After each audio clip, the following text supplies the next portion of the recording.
चूँकि उनको शांति नहीं मिली, तो उन्होंने अपने आप स्वतः अध्ययन करना चालू किया और आंखें बंद कर, आप आज भी देख लें तस्वीरें में आंखें झुकी हुई हैं, वो अंतर्मुखी होकर के ध्यान साधना करते थे। तो अंतर्मुखी ध्यान करके अपने आप स्वतः ज्ञान प्राप्त किया। इसलिए दूसरे सूत्र में हमने कहा स्वखातो भगवता धम्मो धम्मं नमस्सामि। इसलिए आपको नमस्कार करते हैं कि आपने स्वतः अपने आप से ज्ञान अर्जन किया, ज्ञान प्राप्त किया। और तीसरा सूत्र हमने कहा सुपटिपन्नो भगवतो सावक, सभी प्रकार के गुणों से युक्त आप थे। जब आप ज्ञान प्राप्त किए कठिन 6 वर्षों के उपरांत, तो आप सभी प्रकार के गुणों से, नाना प्रकार के गुणों से आलोकित थे। इसलिए आपको सुपटिपन्नो भगवतो सावक संघो संघं नमामि, अर्थात उस समय का जो संघ था, आपके द्वारा निर्माण जो संघ था, वो था पहला भिक्षु संघ। जैसे हम हैं, सामाजिक कार्य के लिए परिवार का त्याग करना होता है। आपने अपने परिवार का त्याग कर पूरे समाज के लिए, मानव हित के लिए बहुत सारा कार्य किया।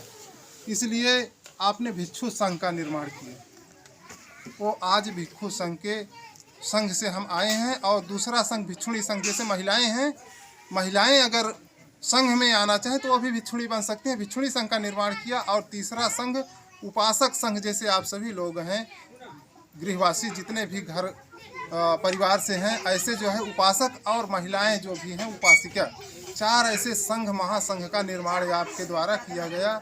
इसलिए सुपटिपन्नो, सभी को शिक्षित प्रशिक्षित कर कर संघ में अपने उनको इकट्ठा किया। उसके बाद आपने जो दूसरा और पहला सबसे सूत्र पढ़ा, ओकाश वंदान बनते द्वारत तयन मया कत्तन सब्बंग अपराधं खमतु मे भंते। 3 बार आपने कहा। इसका भाव है कि आपने जो भी आज के पूर्व में, यानी जो समय बीत गया है, जैसे आज हमारे आपके बीच में नहीं है, मगर उनकी जितनी भी यादें हैं उनको कोई भी मिटाने वाला नहीं है। वो सारी यादें आज भी हमारे आपके हृदय में वर्तमान ये विराजमान है।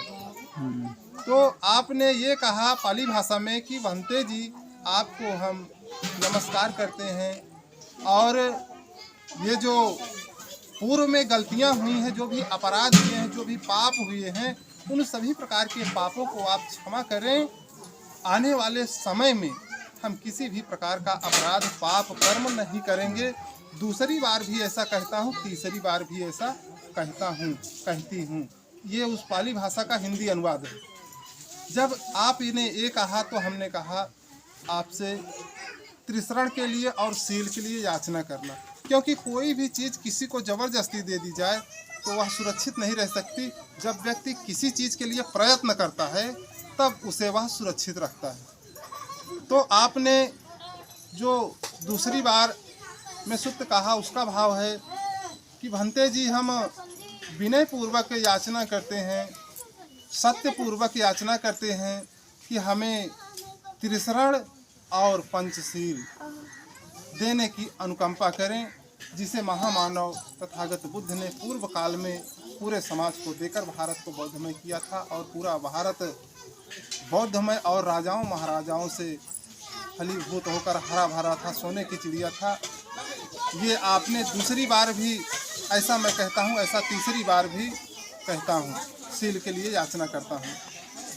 इसके बाद हमने कहा कि हम जैसा कह रहे हैं वैसा आप भी कहिए। इसका हिंदी भाव है। आपने वंदना किया।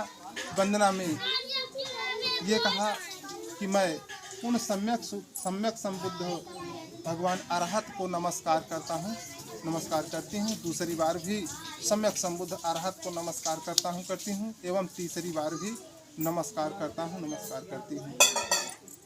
वंदना का ये भाव है। उसके बाद आपने त्रिशरण दिया है, जिसे त्रिशरण कहा जाता है, और 5 सील दिया है। त्रिशरण में सबसे पहला मार्ग आपने ग्रहण